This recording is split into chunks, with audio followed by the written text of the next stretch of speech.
Hemos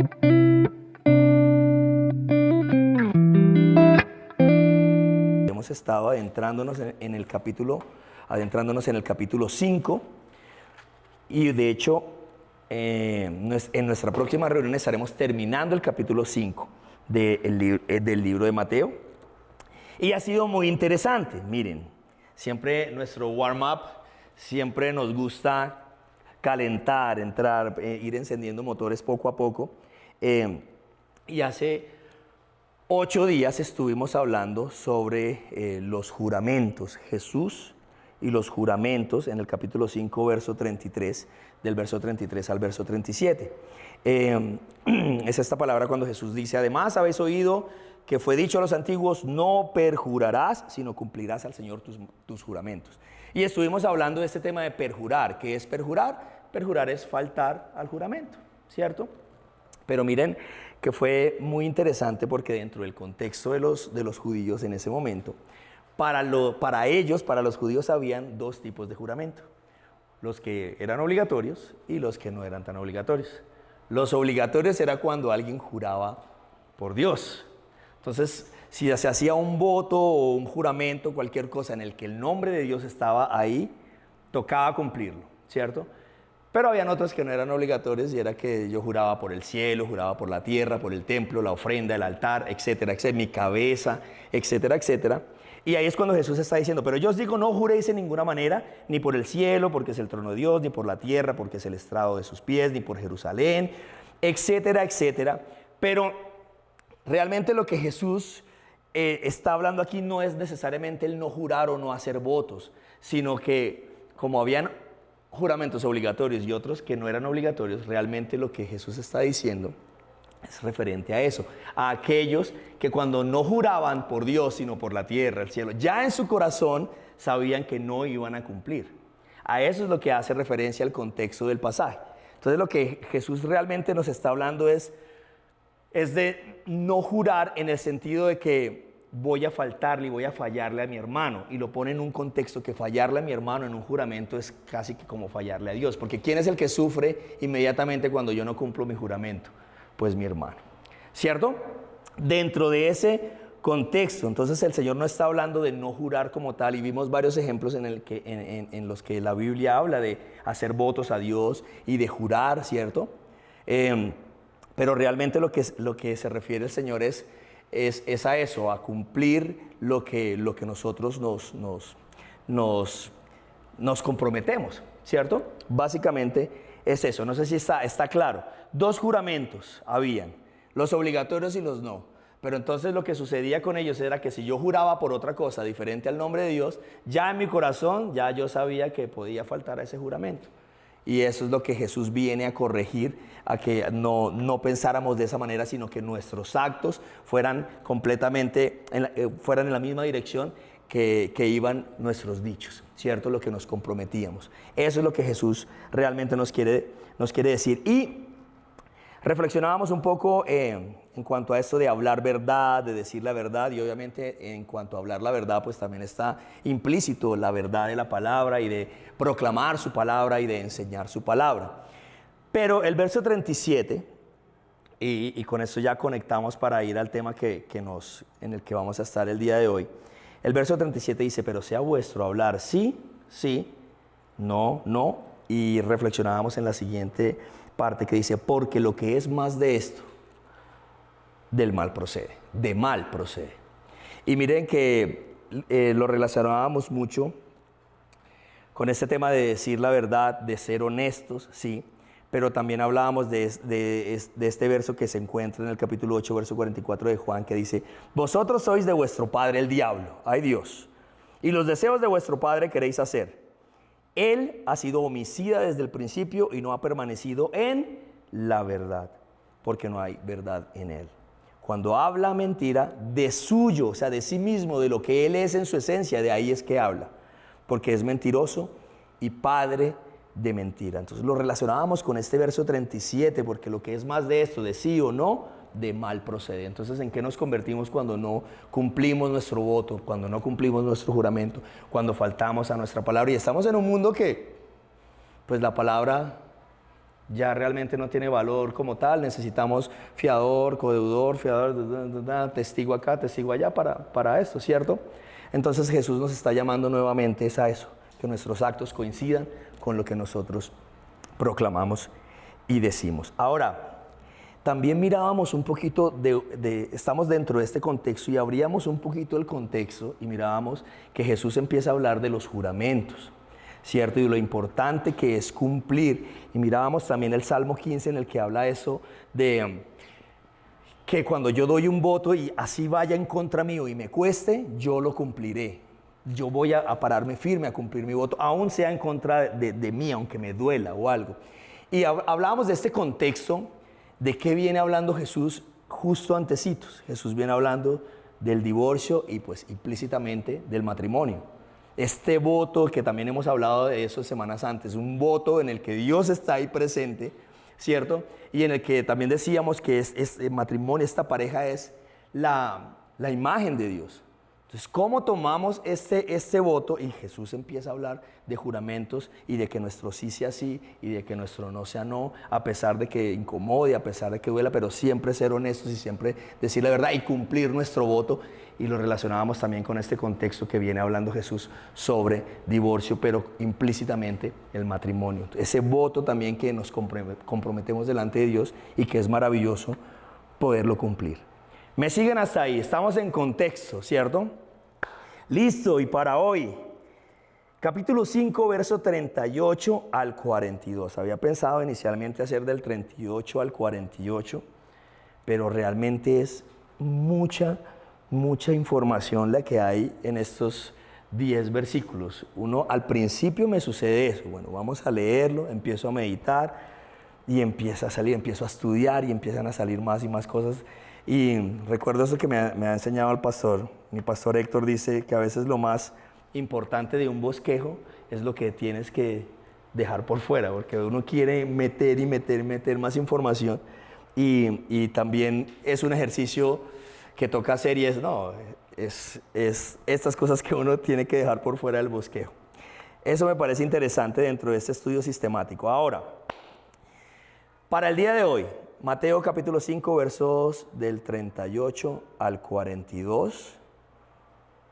Vamos a leerlo inicialmente todo y luego vamos estudiando verso a verso. Hay unas cosas increíbles aquí, partiendo de contexto y bueno, muchas cosas más. Dice así, verso 38. Bueno, si tiene una Biblia Reina Verdadera ahí, el título dice el amor hacia los enemigos. Realmente lo que Jesús va a hacer aquí en estos primeros versículos del 38 al 42 es como introducir un poco esta nueva conversación para luego a partir del verso 43 adentrarse en el tema del amor hacia los enemigos, ¿sí? Ahora recuerden que estamos hablando del Sermón del Monte, el código de vida del cristiano, del ciudadano del cielo.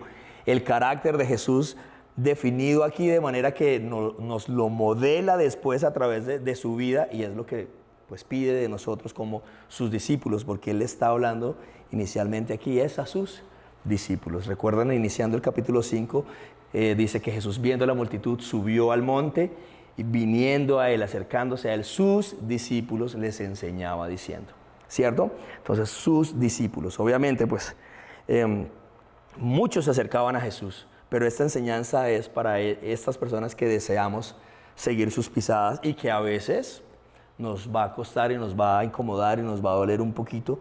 Y eso precisamente es lo que vamos a ver el día de hoy. Dice así, verso 38, oísteis que fue dicho, nuevamente esta frase que hemos estudiado ya en varias ocasiones. Oísteis que la ley se había interpretado de esta forma, pero ahora yo les voy a decir la interpretación adecuada de la ley. Normalmente los profetas decían eso, así dice el Señor, decían los profetas, pero ahora Jesús no dice así dice el Señor, sino, pero yo os digo, ¿cierto? La autoridad de Jesús. Paréntesis. Dice ahora sí, oísteis que fue dicho, ojo por ojo, diente por diente, pero yo os digo, no resistáis al que es malo, lo dije como de adentro, no, ojo por ojo y diente por diente. Pero yo os digo, no resistáis al que es malo. Antes, A cualquiera que te hiera en la mejilla derecha, vuélvele también la otra. Y al que quiera ponerte a pleito y quitarte la túnica, déjale también la capa. Y a cualquiera que te obligue a llevar carga por 1 milla, ve con él 2. Al que te pida, dale. Y al que quiera tomar de ti prestado, no se lo rehuses. Oremos. Dios que estás en el cielo, te damos gracias por tu palabra maravillosa, increíble, eterna. Gracias, Señor, porque podemos abrir las Escrituras el día de hoy tranquilos, en plena libertad. Dios, permítenos ver en ella las maravillas de tu ley, contemplando tu gloria, Señor, como en un espejo. Sigamos siendo transformados conforme a tu imagen, como por tu Espíritu, Señor. Oramos en el nombre de Jesús. Amén y amén. Interesante. Aquí yo voy a abrir mi corazón y voy a decir varias cosas que hay dentro de mí. Ojo, entonces, es importante recordar 2 cositas. Sermón del Monte, Jesús está hablando inicialmente a sus discípulos, ¿cierto? Y en el verso 20 del capítulo 5, Jesús le dice precisamente a sus discípulos: porque os digo que si vuestra justicia no fuere mayor a la de los escribas y fariseos, no entraréis en el reino de los cielos. ¡Wow! Las autoridades espirituales de la época se quedan cortos en este momento, porque Jesús está diciendo que la justicia de sus discípulos debe ser mayor que la de ellos, ¿cierto? Ahora, cuando hablamos de justicia, hemos hablado de muchas cosas, y ya en este momento vamos dentro del contexto de tu vida, de tu forma de vivir, de tu estilo de vida, debe ser aún mayor que la de los escribas y fariseos. Estos que conocían la ley perfectamente, conocían palabra a palabra la ley, pero cuando esta palabra se hizo carne y habitó en medio de ellos, ellos no la reconocieron, ¿cierto? Jesús está demandando algo mucho mayor de nosotros, de sus discípulos, y precisamente aquí hay como un clímax en el que Jesús nos va a pedir algo que sé que es difícil para nosotros, ¿cierto? Pero que como sus discípulos tenemos un desafío de vivir conforme a lo que Él nos está enseñando y pidiendo acá. Entonces, vamos al verso 38. Dice: oísteis que fue dicho, ojo por ojo y diente por diente. Primero miremos qué es lo que Jesús está citando de la ley. Está citando varios textos de la ley. Por ejemplo, Éxodo 21, 23 al 24 dice: pero si hay otros daños, entonces pagarás vida por vida, ojo por ojo, diente por diente, mano por mano, pie por pie, quemadura por quemadura, herida por herida, golpe por golpe. Y aquí es donde yo digo: wow, esto es maravilloso. Es como la justicia, ¿no? que uno humanamente se imagina: wow, perfecto, ojo por ojo, diente por diente. Y inicialmente yo digo: wow, es perfecto eso así. Pero Jesús nos va a mostrar que hay un nivel aún mayor para nosotros que deseamos ser sus discípulos, ¿cierto?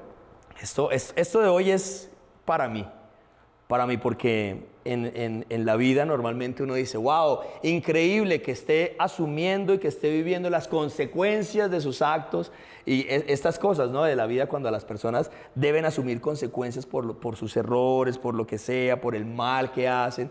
Y es como cuando en estas películas que a mí me encantan, a mi esposita no tanto, pero en esas películas en las que el protagonista al principio sufre, ¿cierto? Sufrió, pero después se vengó del uno, del otro y acabó con todos, ¿cierto? Uno dice: wow, sí, porque esa es la justicia que nosotros nos imaginamos, y realmente es ese ojo por ojo, diente por diente. Y bueno, hablando un poquito de esto, de la ley del talión, ¿no? El lex talionis, porque de hecho esto es una ley que viene de mucho antes, de mucho antes, y la encontramos en el código de Hammurabi, un rey babilónico, que trató de instituir esta ley de ojo por ojo y diente por diente, y la llamaban la ley de la retribución exacta.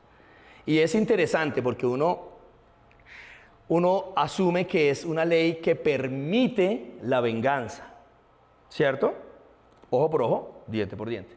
Pero resulta que no, que la ley se crea de manera restrictiva. Primero, para evitar la venganza, y ya voy a explicar por qué. Y segundo, para proteger las dos partes, tanto al victimario como a la víctima. ¿Por qué? Voy ahí, por lo siguiente. Normalmente, una persona mira a la otra feo. La otra persona, ¿qué tiende a hacer? Me miró feo, ya yo voy y le digo algo. Esta persona le digo algo, entonces el otro no le va a decir lo mismo, sino que va a hablar más duro. Y entonces ya el otro dijo, y entonces el otro ya va a sacar y va a dar el primer golpe. Y el otro ya no va a dar un golpe con la mano, sino que va a sacar un bat, un palo o algo y le va a dar. Entonces vemos cómo cada vez aumenta el tema de la venganza. Por eso era una ley restrictiva, porque normalmente en el ser humano, cuando nos pasa algo, nuestra reacción es inmediata y es tratar de hacer algo peor, algo un poquito por encima. Pero al haberse constituido esta ley de retribución exacta, entonces la víctima tenía derecho, sí, tenía un derecho, pero el derecho era igual al mal que le habían causado. Entonces de esta forma también se protegía al victimario, ¿cierto? Tanto a la víctima para que tenga lo que perdió, pero al victimario para que no le quiten más de lo que él hizo. ¿Me hago entender? Entonces era una ley restrictiva. Sin embargo, para el momento en que Jesús está citando esto, se había vuelto ya algo permisivo. Un tema es como si Jesús como si la ley permitiera la venganza, ¿cierto? Ojo por ojo y diente por diente. ¿Te hicieron este mal? No, la ley dice ojo por ojo, diente por diente, dale. ¿Me hago entender? Y de hecho ya era un tema también, y dentro del contexto histórico también, se ve que era un tema no solamente que la ley ya estaba ahí, sino que se alentaban y intencionalmente promocionaban la venganza. Y eso sucede en nuestros días. Como en la costa cuando éramos chiquitos. Ay, te miró feo o te dijo esto. ¿Tú qué vas a hacer? ¿Cierto? Como incitando, promocionando la venganza. Ese es el contexto de lo que estamos viendo.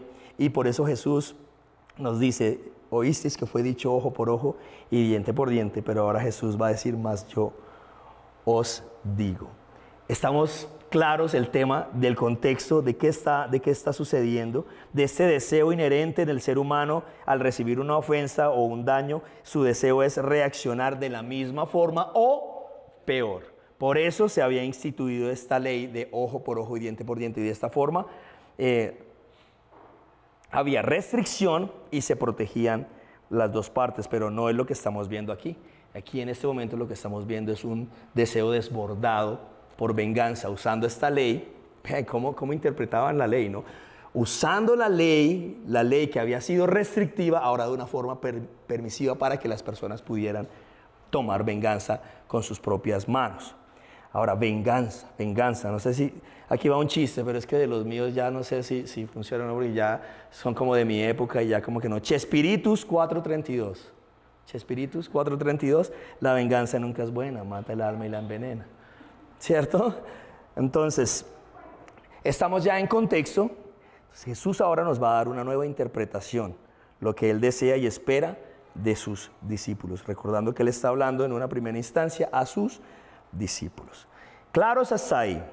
La ley, el tema de la ley, ojo por ojo, diente por diente, nos queda claro. También hay otras referencias bíblicas en cuanto a lo que Jesús nos está diciendo en Levítico 24:20, por si lo quieren estudiar más adelante. Levítico 24:20 y Deuteronomio 19:21. Deuteronomio 19:21, por si más adelante alguien en casita lo quiere revisar, hablando de lo mismo, de esta lex talionis, ley de la retribución exacta, ley del talión. Ok, verso 39. Entonces vamos ahora al desafío que Jesús nos está dejando. Ojo, porque aquí en este verso 39 hay cosas interesantes de contexto que de pronto no las hemos aprendido o la tradición no nos las ha enseñado de la forma más adecuada, y va a ser muy interesante. Jesús dice: pero yo os digo, no resistáis al que es malo. Antes, a cualquiera que te hiera en la mejilla derecha, vuélvele también la otra. Ojo, miren cómo vamos a estudiar esto. y a dónde nos va a llevar Dios. Pero yo os digo, dice el Señor, no resistáis. Antistenai es esta palabra de resistir, ¿cierto? De resistir no resistáis al que es malo, dice el Señor. Antistenai, que tiene que ver con estar en contra o sublevarse, ¿sí? Lo que el Señor nos está llamando es a no reaccionar inmediatamente, ¿sí? Normalmente nos hacen una ofensa y uno tiende a reaccionar. Que no reaccionemos, que esperemos. Y es interesante porque dice al que es malo. Pero ojo, porque normalmente para nosotros siempre vamos a ser los buenos. Los malos van a ser los demás, ¿cierto? ¿Y quién pone esa medida? O sea, ¿será que nosotros tenemos la capacidad real de saber, de entender y esa capacidad de juzgar quién es el bueno y quién es el malo? Yo creo que no. Entonces, por eso Jesús nos está diciendo, espera, no reacciones, tranquilo, espera un momentico, ¿no? Que tu primera reacción no sea irte de una vez en contra del que es malo, dice acá. Pero ojo, y yo creo que Jesús también lo está diciendo en ese sentido, porque no siempre vas a tener la perspectiva completa de quién es bueno y quién es malo, ¿cierto? Entonces, ojo, ¿quién dicta quién es el malo y quién es el bueno? Yo, ojo, porque no siempre voy a tener la perspectiva adecuada para poder decir quién es bueno y quién es malo. Entonces el Señor nos dice, no resistáis. Y como decía, esta palabra antistenai, estar en contra, no irte en contra, no sublevarte de una vez, sino esperar. Y ya va a continuar el Señor. Ojo, miren eso. No resistáis al que es malo. Antes, a cualquiera que te hiera en la mejilla derecha, vuélvele también la otra. ¿Han escuchado esto? Seguramente sí, ¿cierto? Y es bueno que expliquemos el contexto de esto, porque normalmente entonces uno llega y piensa, o sea, si llega alguien con un bat de béisbol y te da pin, entonces tú tienes que poner la otra para que te den la otra. Eso es como normalmente nos lo han enseñado, ¿cierto? Si alguien viene a ti y te... Mari me mira. Si alguien viene a ti con un palo y te da durísimo, entonces tú tienes que ponerle la otra para que te den la otra. Eso es como normalmente lo podemos ver y wow, qué bendición que no es necesariamente así, ¿sí? Miremos el contexto, mire. Eres derecho, ¿cierto? No, derecho, guitarrista derecho. Ya miramos si podemos hacerlo un poquito más didáctico. Es que el profe que hay en mí quiere salir. Entonces, la mejilla derecha. La mejilla derecha. Vente para acá, Sebas. Venga para acá, ayúdeme. Párate ahí enfrente mío. Ahí, listo. Tú eres derecho, que es como normalmente la Biblia... cuando alguien es zurdo, la Biblia como que lo explica, ¿sí? Cuando alguien es derecho, pues está implícito, ¿cierto? Entonces, si tú me quisieras golpear a mí, normalmente tú me irías a golpear con tu mano derecha, ¿cierto? Pero si tú me vas a golpear con tu mano derecha, ponte ahí. ¿Dónde me pegarías? Con tu mano derecha. Haz más o menos. Sí. Exacto. Sí. O sea, sí. Y más o menos quería. Exacto. O sea, me pegarías en mi lado, en mi mejilla izquierda. ¿Cierto? Está claro ahí.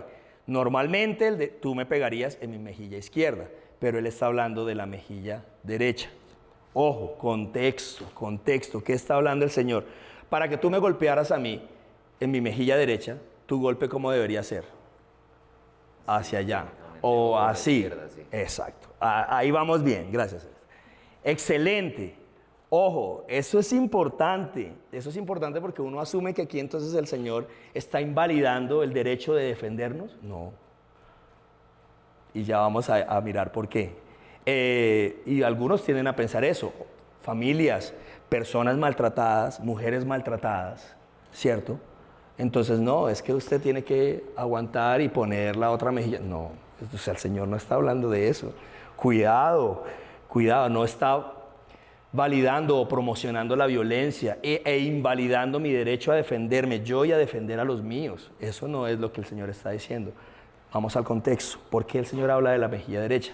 Había un golpe en ese entonces, como el que acabamos de mirar con Sebas, hacia afuera, Y es un sentido no de lastimarte físicamente como tal, como si tú fueras con todo tu cuerpo a dar un golpe, porque ahí llegaría el golpe a la mejilla izquierda.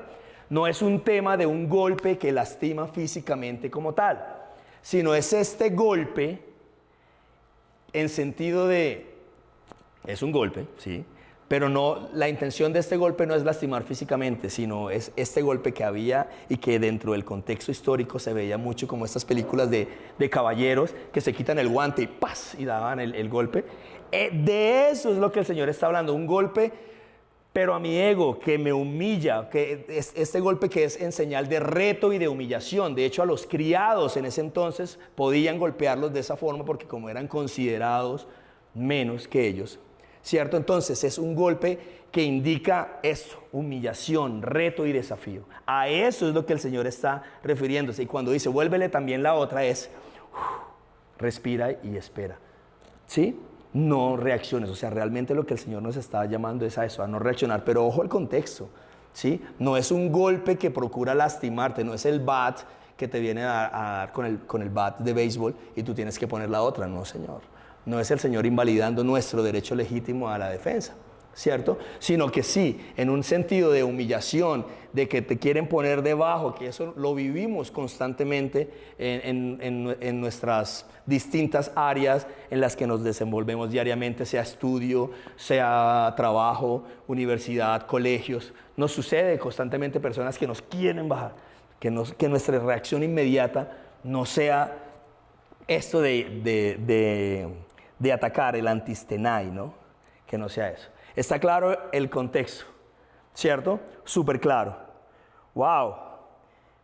Ahora, sí, no es una oda al maltrato, ojo, ni tampoco es algo que invalide defenderme, sino que esperemos, y sobre todo teniendo claro lo que Él nos comenta antes el Señor, no resistáis al que es malo, porque no siempre vamos a tener la perspectiva adecuada para decir yo soy el bueno y Él es el malo. Ojo. Listo, avanzamos. Eso a mí me encantó, me pareció brutal. Ahora, siguiente, verso 40. Dice así. Que no se me escape nada. Ok, perfecto. Miren que Jesús está diciendo no resistáis al que es malo. Y ya lo dije varias veces, no tenemos esa capacidad siempre de entender quién es bueno y quién es malo, pero Jesús sí nos va a poner algunos ejemplos a continuación de quién puede ser el bueno y quién puede ser el malo. Por ejemplo, verso 40, y al que quiera ponerte a pleito, ¿sí? Empieza a dar algunos ejemplos respecto a lo que nos viene hablando él antes. Y al que quiera ponerte a pleito y quitarte la túnica, déjale también la capa. Wow, la túnica, el chitón y la capa, el imatión. Esto es interesante, miren. Normalmente, en un pleito, está hablando de un pleito ya como legal, como delante de un juez, ¿cierto?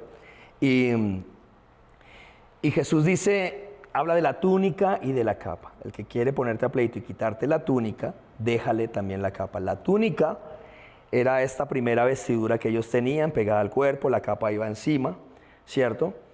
Si una persona tenía un pleito legal, una persona no podía pagarle a la otra, podía quitarle la túnica, pero bajo ninguna circunstancia podía quitarle la capa, ¿sí?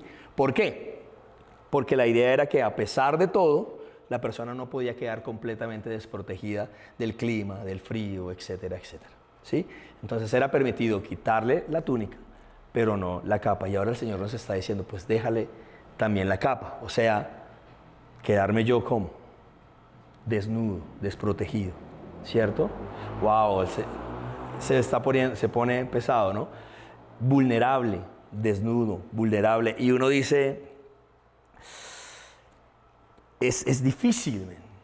Es difícil, pero miren que Jesús no nos está pidiendo algo que Él no haya hecho por ti y por mí en calidad de enemigos. Éramos enemigos de Dios, ¿cierto? Y ahora, wow, Él nos está pidiendo algo difícil, pero leamos un segundito Juan 19, por favor. Juan 19, 23. Ay, Dios mío.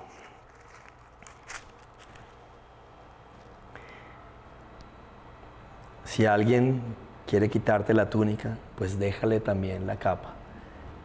Quedar desprotegidos, vulnerables, porque lo que el Señor nos está hablando es eso, no reaccionar inmediatamente, violentamente contra nuestro hermano. Ojo, verso 23, cuando los soldados hubieron crucificado a Jesús, tomaron sus vestidos e hicieron 4 partes, una para cada soldado. Tomaron también su túnica, la cual era sin costura, de un solo tejido, de arriba a abajo.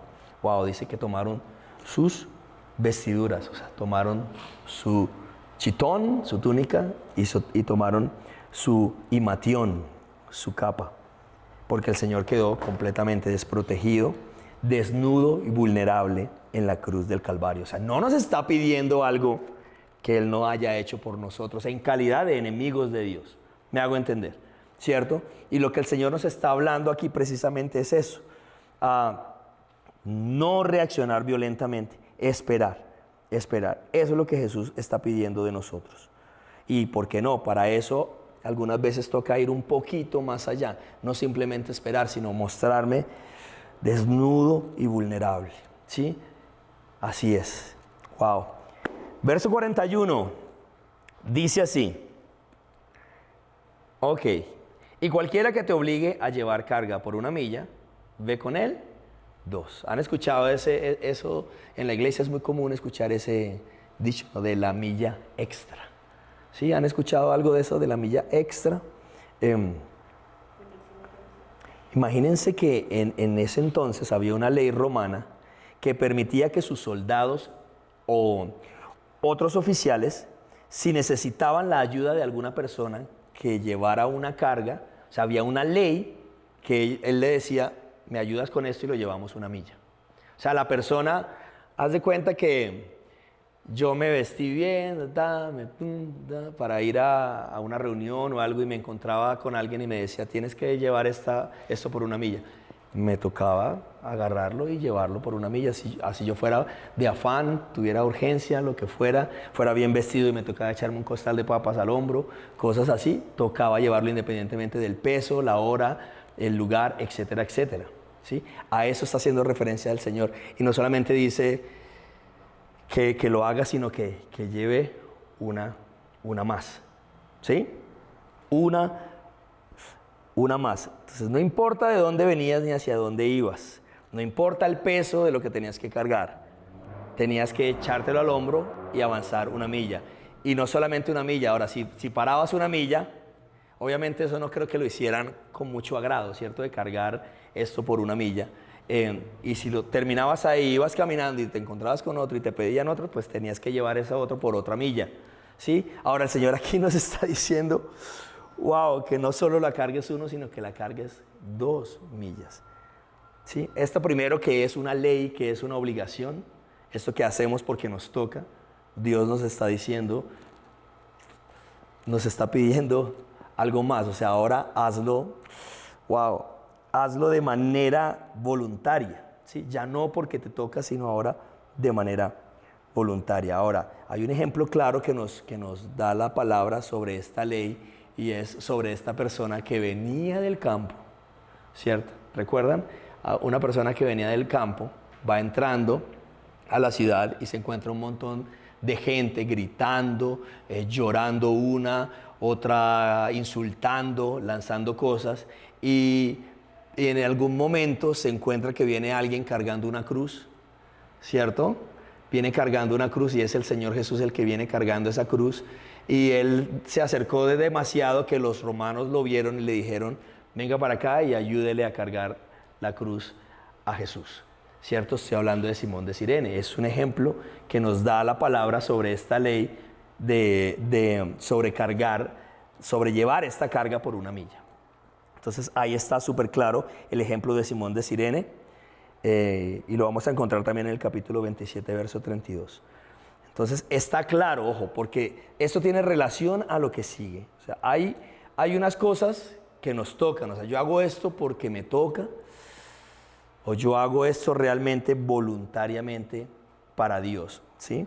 Y eso tiene mucha relación con el verso 42. Dice, verso 41, y a cualquiera que te obligue a llevar carga por 1 milla, ve con él 2. refiriéndose a esta ley que estaba en el momento. Pero Dios nos pide más. Ve con él 2. Y al que te pida, dale. Hasta ahí no hay problema. Porque ¿cuál es la medida? Alguien me pide, pues yo le doy, sí, de lo que tengo, algunos de los que le sobran, no hay como una medida, ¿cierto? Hasta ahí no hay problema. Pero luego dice, y al que quiera tomar de ti prestado, no se lo rehuses, ¿sí? Es interesante porque en la primera, al que te pida, dale. Es como si yo tuviera la medida de lo que puedo dar, ¿cierto? Pero después dice, y al que quiera tomar de ti prestado, no se lo rehuses. Al que quiera tomar de ti prestado, pero ¿dónde está la medida? Ya no soy yo como tan autónomo de esa medida de lo que él quiera tomar de mi prestado, no se lo rehuses. Entonces, estas dos, de llevar esta milla extra y de no rehusarme cuando alguien quiera tomar algo de mi prestado, me lleva a meditar en algo muy, muy, muy interesante. Y con eso ya voy a terminar. Y son dos conceptos que como iglesia siempre hemos estado relacionados con él, y es el concepto obviamente del amor, que es muy claro para nosotros, y del agradecimiento, ¿cierto? Miren aquí a donde vamos a ir, y teniendo en cuenta estos dos versos, de esto que hacemos porque nos toca, de esto que hacemos voluntariamente. Eso es importante, tener esos dos conceptos, lo que hacemos porque es una ley llevar esta carga por una milla, ¿cierto? Esto que hacemos como ley, porque nos tocó, porque nos toca, amar a mi hermano, entonces me toca, ¿cierto? Venir a la iglesia, entonces me toca, ¿sí? Ser generoso, entonces me toca, o qué cosas hacemos voluntariamente porque nacen en nuestro corazón. Y eso está muy ligado a estos dos conceptos, del amor y del agradecimiento. ¿Y a qué voy con esto? Vamos a lo siguiente. Normalmente, cuando uno está agradecido con alguien, el agradecimiento es una respuesta, ¿cierto? Yo estoy agradecido con tal persona, entonces yo soy amable con él, yo le doy regalos, yo hago esto, yo le ayudo, porque estoy agradecido, ¿cierto? Con Dios a veces nos sucede eso, ¿cierto? Y es lo que normalmente nos sucede. Está bien ser agradecidos, obviamente. Entonces, como Dios nos ha dado, entonces nosotros somos agradecidos, entonces venimos a la iglesia, somos generosos, cantamos, escuchamos la palabra, porque hay agradecimiento en nuestro corazón hacia Él. Pero ojo, es diferente cuando hablamos, ese agradecimiento está bien, pero el amor es, por eso es que el fin de la ley es el amor, porque en el amor no hay respuesta, el agradecimiento es respuesta, pero en el amor no hay respuesta, hay iniciativa. Me hago entender, volviendo al tema de lo que me toca y de lo que es voluntario, ¿cierto? Dios nos amó, ¿cierto? Y tomó la iniciativa. Nosotros hoy somos agradecidos y reaccionamos a Él. Pero ojo, porque cuando Dios habla de amarás al Señor tu Dios, amarás al prójimo, exige en nosotros también una iniciativa, ¿cierto? Una iniciativa. Es normal ser bueno, ser bien con la persona que es bien conmigo, y eso lo vamos a ver la otra semana, ¿cierto? Con la persona que es bien conmigo. Entonces yo reacciono en agradecimiento a la persona que es bien conmigo, pero a la que no, entonces soy yo el que debe entonces tomar la iniciativa, ¿cierto? Y es lo que en últimas Dios hizo, porque éramos enemigos de Dios, y Jesús hizo la paz entre nosotros y Dios, nos regresó a nuestro real hogar, a nuestro real lugar con Dios, ¿sí? Entonces, ojo, ¿qué nos motiva diariamente en nuestro quehacer, en todo lo que hacemos, pero también en nuestra vivencia espiritual, en nuestra vida espiritual como iglesia? El agradecimiento, que no está mal, está bien el agradecimiento. Yo hago esto porque recibí esto y recibí esto y recibí esto, está bien. Hemos escuchado eso. Dios, te damos gracias por esto, por esto y por esto, ¿cierto? Estamos agradecidos contigo por esto y por esto. Por eso vengo, por eso te canto, por eso te adoro, ¿cierto? Pero hay otro nivel más, que es el que Jesús nos está pidiendo aquí en el Sermón del Monte. Y es eso, que ahora seamos nosotros quienes a través del amor, porque el amor no es respuesta, el amor es iniciativa. Nosotros ahora tomemos esa iniciativa para amar, para dar, ¿cierto? Para llevar, para etcétera, etcétera. Y esa iniciativa, en esa iniciativa del amor, está implícito mi prójimo, el que me cae bien, el que no me cae tan bien, el que me persigue, mi adversario, etcétera, etcétera. Entonces miren cómo termina este pasaje, ¿cierto? Jesús mostrándonos ahora que a través del amor somos quienes debemos tomar la iniciativa de bendecir, de ayudar, de dar, ¿cierto? No simplemente por agradecimiento, ¿cierto? No por lo que recibimos, sino que somos los primeros quienes iniciamos esa nueva conversación, quienes iniciamos esa nueva acción de dar, ¿cierto? Me hago entender, está claro, ¿cierto? Yo creo que eso es lo que Dios nos está llamando y muchas veces, muchos problemas que son grandísimos hoy en día se hubieran podido evitar si hubiéramos aplicado no el ojo por ojo, no el diente por diente, ¿sí? Y menos como algo permisivo, porque recordamos que era restrictivo. Si hubiéramos aplicado estas enseñanzas de Jesús, se hubieran podido evitar tantos problemas. Ahora, eso si lo llevamos más profundo a la familia, a la vida de pareja, ¿cierto? Normalmente hablan de que el más maduro es el que no reacciona. Puede ser, ¿cierto? Pero realmente vemos que es lo que Dios nos está pidiendo. ¿Cuántos conflictos de pareja se pueden evitar simplemente porque no reaccioné, porque esperé, ¿cierto? Esperé, me calmé, pasaron 10 minutos y ya en 10 minutos ya yo digo, oye, sí, ¿será que sí? O sea, entonces sí fui yo el que la embarró, ¿será que sí? Ya no reaccionar, ¿sí? Eso es lo que nos está pidiendo el Señor. Y aún, llevándolo en pareja, pero aún Él lo pone a un nivel más alto y es no necesariamente el que me agrada, no necesariamente el que me hace bien, sino también el que es malo conmigo, ¿cierto? Y dentro de 8 días vamos a estar profundizando un poquito más en este tema. Oramos. Dios que estás en el cielo, te